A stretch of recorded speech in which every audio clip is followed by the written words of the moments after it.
আসসালামু আলাইকুম সুপ্রিয় দর্শক বন্ধু, আমরা এখন চলে আসছি ধান খেতে। তো আমরা যে ধান ক্ষেতটার মধ্যে দাঁড়িয়েছি, ধান গাছটার বয়স মাত্র 28 দিন। আপনারা জানেন যে সাম্প্রতিক সময় ঘন বৃষ্টি হয়ে গেল, তো তার মধ্যে কিন্তু ধান গাছ অনেক সুন্দর হয়েছে, অনেক পরিপাটিয়েছে। তো আমি যে বিষয়ে কথা বলবো সেটা হচ্ছে এখন ধান গাছের কী পরিমাণ খুশি হয়েছে 28 দিন পর, সেটা আপনাদেরকে জানাবো। অবশ্যই সঙ্গে থাকেন।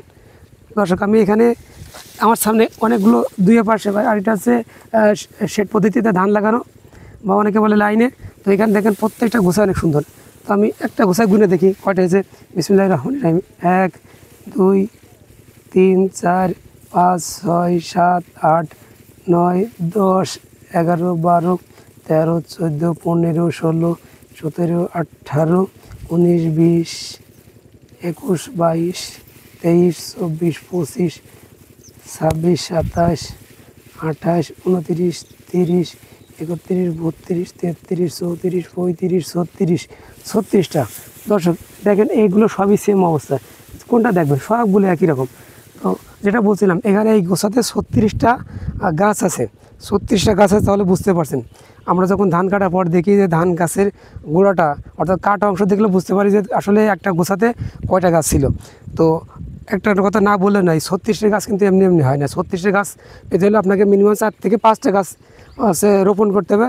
আর সেক্ষেত্রে করতে হবে কি, আপনার 9 থেকে 10 দিনের মধ্যে আপনাকে হচ্ছে থিওপিটটা অবশ্যই দিতে হবে। থিওপিটটা দিলে ধান গাছের কুশি অবশ্যই বেশি করে।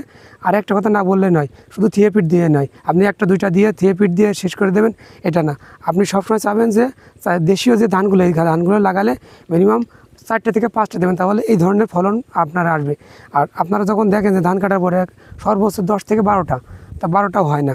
সেই 10 থেকে 12টা ধান গাছ থেকে যদি আপনারা 28-30 মণ ধান পান, সেখানে গাছে 36টা আছে, তাহলে এটা কয়েক গুণ বৃদ্ধি পাবে।